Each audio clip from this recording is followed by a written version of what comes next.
So, I'm currently here preparing for our inventory list. So, dito sa desktop natin, may ginawa na akong, ito. Open natin. So, andito na yung Annex A, insuring deck natin. So, open natin yung Annex A natin. Meron dyan. So, na-print ko na din siya. Ito siya. Ay, yung kwan pala yan, yung inventory. So, yan yung inventory natin for printing services. And then, piprint ko pa lang yan. And then, the other one naman is yung sworn deck. So, ito yung sworn deck natin. Na-print ko na din siya. Ito siya. Ayan. So, 3 copies. Make sure na 3 copies po ang ating piprint kasi papanotaryo natin siya. So, first time ko din po magpapaas ng inventory list. Actually, printing services po ako. So, makikita nyo yan mga stock square coupon, mga photo paper. Siyempre, may mga ribbon din ako kasi kakailanganin ko yan. Ang mga ganito. Actually, mga Sintra board, yan yung mga inventory list ko. So, nagtanong ako sa RDO ko. Pinakita ko yung COR na meron ako. Ayan, so registered po tayo ng BIR. Pinakita ko yung COR na meron ako. At first, sabi nila hindi na daw kailangan kasi services naman daw. So, kung pure services po tayo, hindi na daw kailangan. However, kung may binibenta po tayo na parang magiging product siya in the sense, like for us, may keychain kami after, ano pa ba yung Sintra board namin after, ayan, may product tayong nagagawa, is considered daw po na meron tayong inventory list. So, bago ako pumunta doon, since meron naman tayong envelope, ayan, nag-provide na ako ng envelope kaysa maghanap pa ako doon, paano pag malayo yung store o napakamahal. And then ito, nag-print na din po ako. Ayan, so ilalagay nyo lang po doon sa may, ipipaste ko siya dito, inventory 2024, taxpayer name 10, taxable, tsaka contact numbers, ilalagay ko siya dito. Didikit ko lang siyang ganyan, then ilalagay ko lahat dito, yung mga ipiprint ko, ito ipapa-notary ko pa siya later. And then, lalagay natin dito and also USB. Since wala na akong burner ng DVD, or sira na yung isang computer namin, so ipapas ko na lang siya USB, mumurahin lang naman yung USB. So, yun lang. I will update you later pagpunta ko doon kung tatanggapin ba talaga. Kung siguro ang gagawin ko, pag sabihin nila wala talagang inventory ang printing services, siguro papatatakan ko ito. Pero I'm not so sure if that will be allowed by the respective RDO po natin. So far, magpapas na lang din ako since meron naman akong inventory as of December. Ayan. So, yan. Legit po tayo. May resibo din po tayo. Ayan yung mga gamit ko. Kung makikita nyo yung mga inventory ko. Ayan.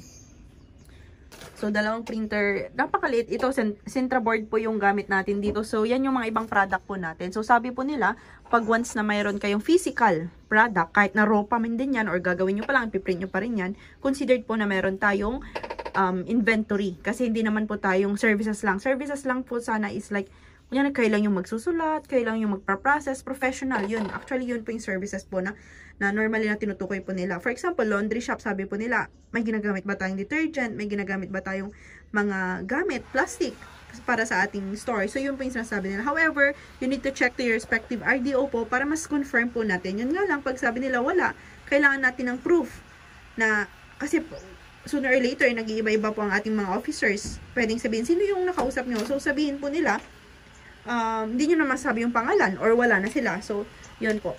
Then, so, technique po para maipagsama natin. So, may pagsama natin ito sa isang page.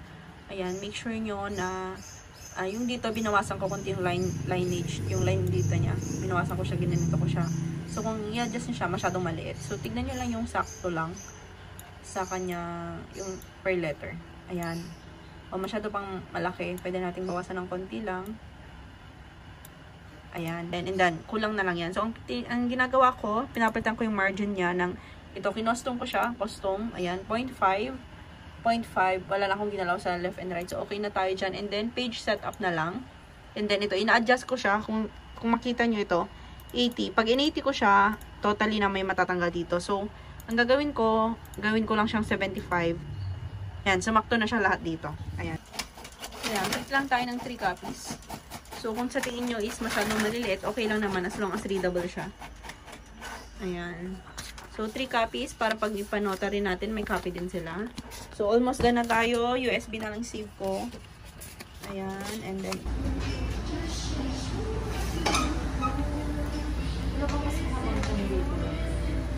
ayan. So, ito, napanotarize ko na siya.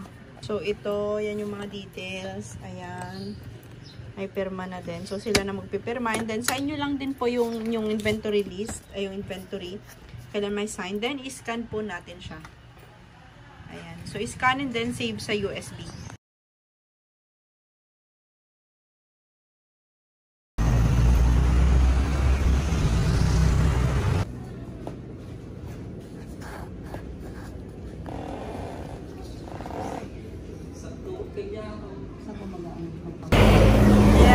nakapagpa-receive na tayo, Vera.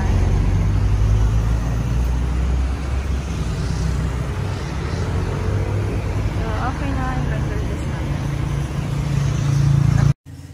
Hi guys! Welcome back to my channel. So, as I promised, kahapon ba yun? O basta yung nag-video ako, pinakita ko sa inyo kung ano yung mga ginawa ko. So, ito na po, napareceive na natin finally ang ating inventory list at saka sworn deck sa BIR. So, para sa mga naghahanap ng tutorial, para sa mga printing services po dyan, ayan. Ayan, so na-receive na natin po siya. So, hindi ko pinakita sa previous video ko kung anong ginawa ko sa USB. So, ito po siya para hindi na tayo mawala. Kasi sabi nila sa DVD, lalagyan natin siya ng mga pangalan. So, ganito yung ginawa ko sa aking USB. Ayan, malayo na lang para hindi makita yung details. Sticker siya. Nilagay ko po yung pangalan ko, inventory list, and then yung contact number ko, tsaka yung taxpayer number ko. So, ito po siya. And then, after done, ayun, kukwento ko anong nangyari sa akin. So, maaga ako sa BIR, around mga 7:50, andun na po ako, naghintay ako. And then, pang number 5 ako sa pila. Pero pag sa inventory list naman, pang number 2 ako. So, may nauna sa akin lalaki. So yung lalaki na yun, siya yung number 1. So, narinig ko, kailangan niya ng doc stamp up nung pinakita niya inventory list niya. So, ako naman, akala ko kailangan ko din kumuha ng doc stamp. So, di ba minsan ganun tayo, kung ano yung naririnig natin na ginagawa ng mga previous, ginagaya natin. Pero hinintay ko na lang din yung turn ko kasi baka pag kumuha ako, wala ako sa pila. So, pinakita ko yun din, sabi nila, no need na sa doc stamp sa akin kasi daw online seller siya. So, ako, hindi na ako kumuha ng doc stamp. Pinakita ko lang yun and in-inform ako na kukunin na yung USB sa akin. So, sabi ko, it's okay lang naman kasi prepare ko na hindi ko naman ginagamit yung USB na yun. Tsaka ang hirap maghanap ng pwedeng pagpa-burnan ng DVD kasi yung computer din namin hindi na siya nakakapag-burn ng DVD.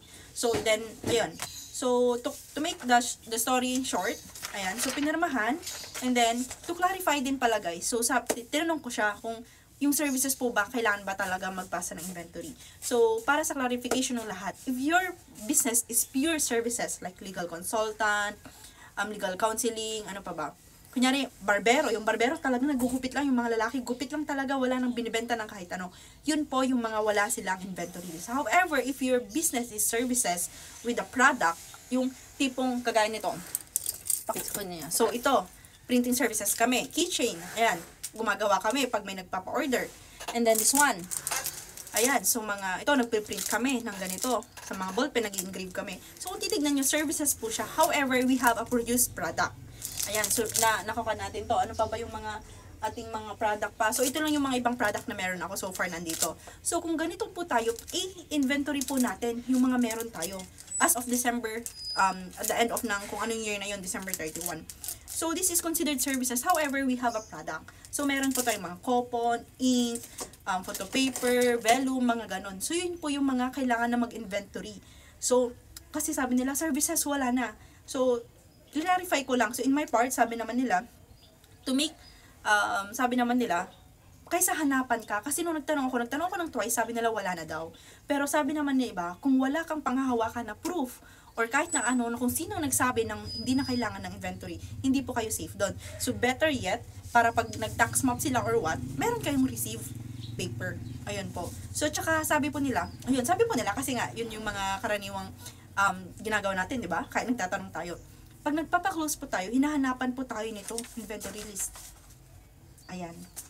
So, alam niyo din ba, may nakasama din ako pang number 3. Sari-sari store po siya. And then, sabi niya, may na-receive siyang letter na wala siyang inventory list. So, yung iba po, naakala natin na hindi nilang namomonitor. So, be careful kasi some RDO really monitor their business, small businesses. So, sari-sari store yun, di ba? Ayan. So, ito, yung panotary ko 100 pesos lang guys. Diba, napakamura. So, kung sino man po yung mga nakapanotary ng 100 pesos and below, kindly comment para naman ma-inspire din yung iba. Yung iba kasi I think 200, 300, 250 lalo sa mga city. So, anyway, Pangasinan area po ako. So, it's a province. Ayan. So, ito siya. So far, sa una nakaka-stress, sa una nakakatakot kasi nga hindi natin alam yung ginagawa namin. Pero, again and again, very salute po ako sa mga accountant natin, sa mga bookkeeper po natin na talagang nakakaalam po. Kagaya nito, wala naman kaming customer, di ba? O anong oras na? Malapit kami sa school, pero ang printing lang naman namin hindi yung kalakihan. So, yun, hindi ganun ka-sustainable for us to pay a really high-paying consultant or accountant or, for example, a bookkeeper. So, for me and myself, inaaral ko na lang siya through YouTube. And pag may alam din ako, sinishare ko siya sa group. So, it's better also to sumali po tayo sa mga group na meron ng mga sa Facebook. Ayun, so, nagbabasa po tayo. Ayan. So, as for me, yun nga, sinishare ko din po. Kasi nakita ko sa YouTube, sorry. Wala pang nag-share ng printing services. So, madami tayong connotation na pag services nga daw, hindi na kailangan ng inventory list. So, yun po. Siguro, to make sure is really go to your RDO. Kasi nga, as per RDO, iba-iba din po. Iba-iba yung treatment ng per RDO, per business. So, really na kailangan po nating magtanong. So, sabi ko nga, tinanong naman ako kung nag-online ako, di ba? Hindi na, sabi ko. So, kinuha pa rin yung inventory list ko. So, it's better pa rin na we have, ito, bumalik sa akin tag 2 copies, kasi hindi naman kumuha yung napag-notarian ko. So, it's okay, para may copy tayo. Ito pala, pinakita ko lang to sample ko, pero yung talagang USB ko, kinuha nila kulay black yun. 8 gig yun, ito 32 gig. And nag-produce pala ako ng dalawa, kasi baka mamaya hindi mabasa yun. Kasi meron yung mga ganun USB na nababasa sa computer natin, pero sa computer ng iba hindi nababasa. So, ito, nag-produce ako ng dalawa. Ito 32 gig, pero syempre, since nabasa naman yung 8 gig ko, yun yung kinuha. And then, so far, ano pa? For example, ito naman yung mga salon. Kung yung salon nyo is pure gupit lang talaga, pure linis ng kuko, is wala pong inventory. However, if meron po kayong nail polish, hair treatment, hair rebonding, yung mga yun daw po yung mga kailangan mag-inventory list. And guys, so, ito yung mga in-edit ko sa sworn declaration. Ito, hinayaan ko lang to kasi tatatakan to lang sa may notaryo. So, sila na bahala dyan. Eh, syempre, yung pangalan mo, Filipino, lahat ng may square, yan yung mga in-edit ko.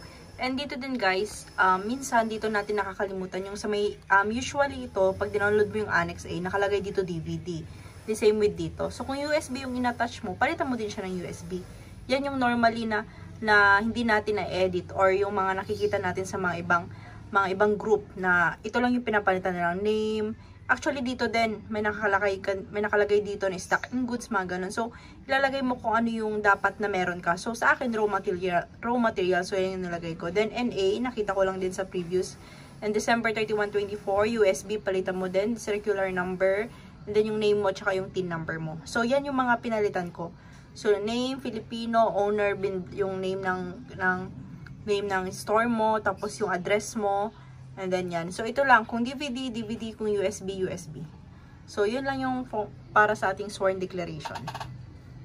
Yun lang po. So, sana may natutunan po kayo sa video na to. I hope na sabay-sabay po nating pag-aralan kung paano mag-DIY sa ating mga BIR forms, events, business renewal. Sa pagdating naman po sa business renewal, gagawa din ako ng ibang video kung ano naman po yung nangyari sa akin doon sa business renewal. At saka kung madali lang ba, magkano yung binayaran ko for a small printing business. Ayan, tutur ko kayo. Napakalistan ko na 2 printer.